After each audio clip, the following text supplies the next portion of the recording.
mean, he was confident. Confident in his arm.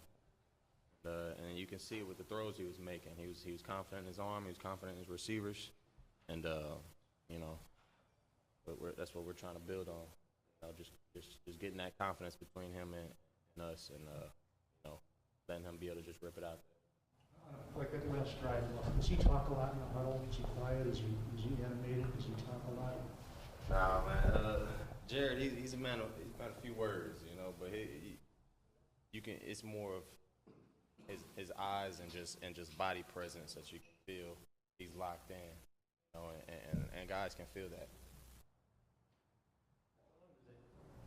Take you to build chemistry, not with Jared, because that's already there, but just the other receivers and kind of working some of the concepts together, some of the, you know, the quicker passing games. How long has that taken you to kind of develop that?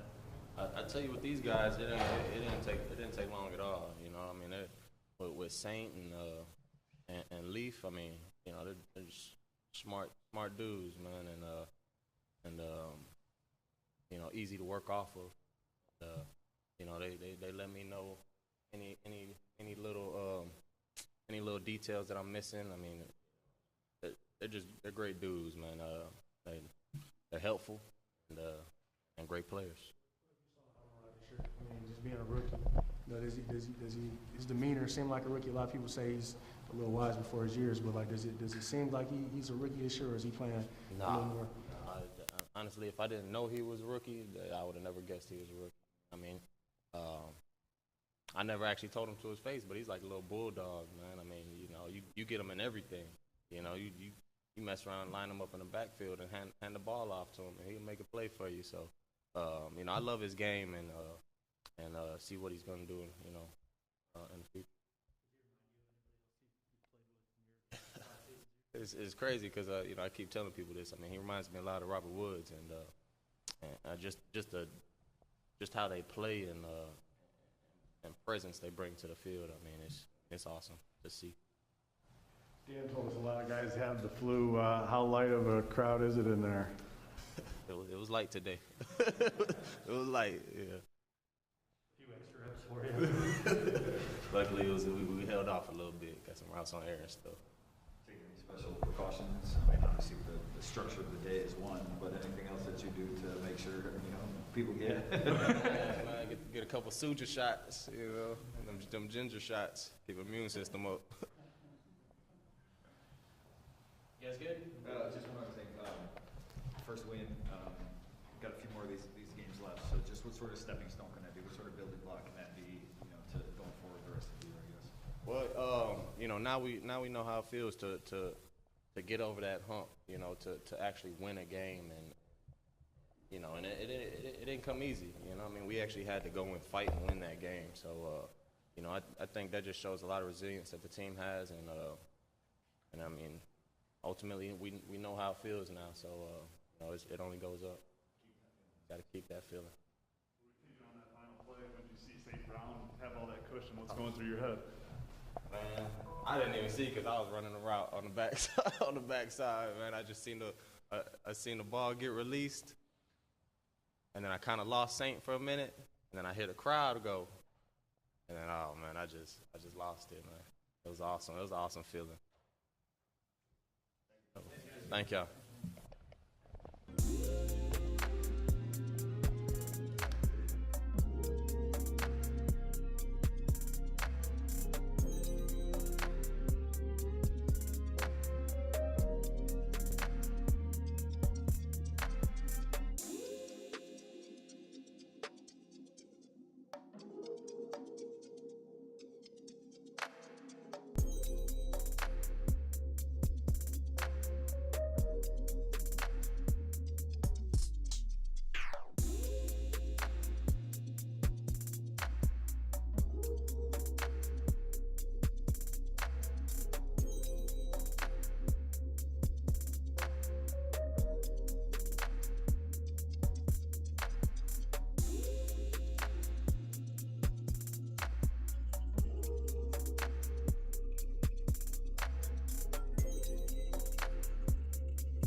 put into words the feeling that, or the emotions you experienced when you were given this honor? I mean, it's huge. Obviously, I'm incredibly humbled and honored. It's kind of funny because a couple years ago, I'd done a little media internship with the NFL, and I'd gone in the broadcast bowl. So I was down in Super Bowl the whole week. And, one of the events that we had done as a media member was a red carpet event for the NFL honors. So before that red carpet event, people are coming in, there's celebrities, there's a bunch of Walter Payton nominees, and I'm interviewing a bunch of people. I interviewed some of the nominees, so it's kind of funny, that I was on that side of the lens, and now I'm actually in a place where, I'm one of the nominees. So it's incredible, super humbling. I know my mom, that's something that my mom really cherishes. Something she really taught and instilled in me, so I know that makes her really happy. You got it out there on the idea, but I think we all want to know just your mom's reaction, just given the celebrity status she had.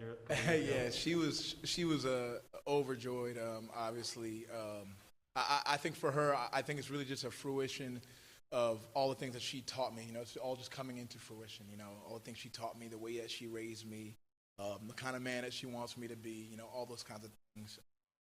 I was raised with the mindset of it takes a village. You help those around you. All those kinds of things. So it's absolutely awesome to get recognized for something like this. Can you expand on that a little bit? Just what did your mom have you do as a young kid to sort of instill this in you, the community service, part of your life? I think it was more so of, she always taught me to have a mindset of what can you do for others.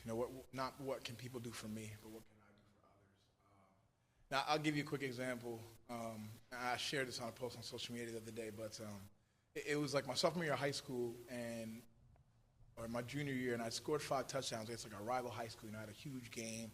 I came home, I was super excited. I'd been working really hard. Football and things were coming to life, the way I envisioned them. And it was later that week. I don't know if I had talked about it maybe the second time or the third time. My mom like, I scored 5 touchdowns or whatever. And my mom just looked at me and she was like, do you think people one day are really going to remember that you scored 5 touchdowns? She was like, years from now, like, do you really think they're going to remember that?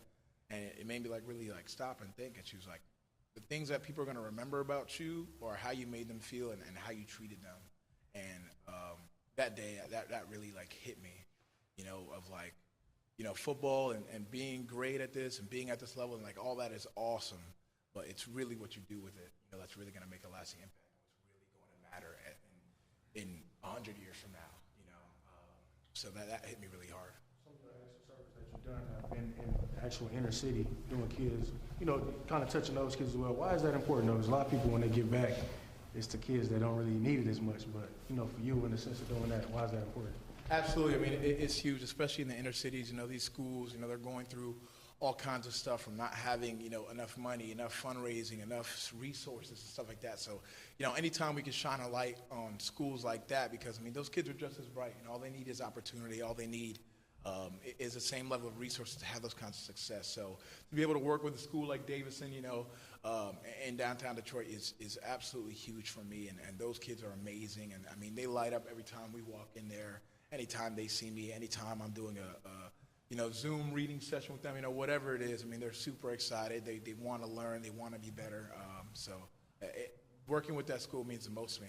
I actually have an event coming up with that school coming up in about a week, so I'm excited for that. Jason, of all the things you've done with Davidson or the canned food drives or the holiday, is there a moment that resonates with you the most that you just it sticks with you? Yeah, there's a couple. I think the school drive for me is not the school drive, the book drive for me.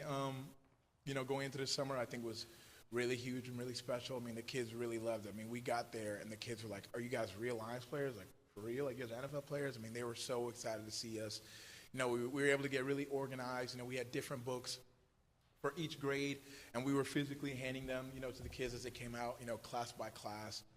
They just had a ball. We took pictures with them, hung out with them. We're going to do another event for that school coming up, actually next Tuesday. I thought of doing a little like Lego building event. So I bought, those big Lego architectural cities. It was like New York City, Paris, Cairo, whatever.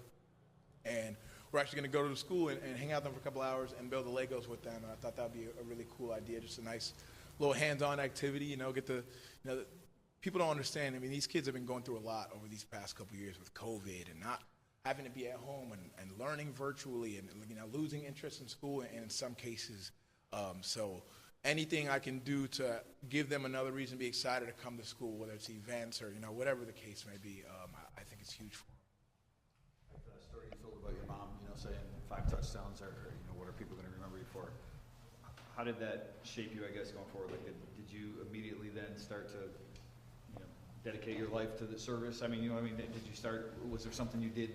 Yeah, I wouldn't say it was as drastic of just like, I had this epiphany of, I need to be, this or whatever. It was more so of not weighing what I did on the field so greatly and just weighing how balanced of a person I'm being as being more important. That's kind of how I describe it. So kind of just skewed the lens in certain areas and then turned up the lens in off the field areas. I guess that's what I would say. I'm sorry? Who was the team that you It was Immaculata High School. Yeah. Davidson. I mean, I know there's a lot of schools in Detroit. Obviously, the Detroit Lions Academy is affiliated here. What led you to pick Davidson as your kind of your spot? Actually, I work with an organization called Athletes for Charity. And I work specifically with a woman named Kathleen Laporte, and Kathleen's actually the one who directed me towards Davidson. And the first time I visited, I loved the school. I loved the principal, Principal Coleman. He's a great guy. I started working with Miss White. She's a 5th grade teacher there, whose classes I really interact with the most. And it was just a comfortable environment. I mean, the kids were the exact target of type of kids I was looking to impact, and it just really ended up working out really well. You guys obviously coming off the first win, it was pretty tough to come by. Took a lot of time, and then obviously going down to the last second. What sort of springboard can that be for you the rest of the year? How much do you want to, keep that feeling, I guess, right, rather than let that just be a one-off and get back to the Absolutely. I mean, it can be huge. I think for us, and really for most people, it takes doing it, to gain that confidence that you can do it and can continue doing it. So knowing that, we've gone in, we found a way to win, we found a way to finish that game, and we now know that, we're capable of that, and that potential is there. I think it's a big confidence booster for us going forward. I think we've asked you this probably before, like, would you rather run for a touchdown or block for a touchdown? But there's kind of a third element to it, and the Brock's touchdown, you had kind of a play fake role in it, and you had to sell something. What kind of pride do you take, I guess, in a play like that where you're involved, I guess, in a different type of way to create an opportunity for a teammate? I mean, it's huge. I mean, that's sacrifice. That's what being the ultimate teammate is about. That is what, caring about absolutely nothing but winning means. And I think we have a bunch of guys that are like that, who are just selfless, who just want to win, who will do whatever it takes, who will be put in whatever position they need to be if it's for the team's success. And that's the kind of guy I am. And that's really why I switched positions to begin with, and I haven't strayed from that at all. Thanks, guys. Appreciate it.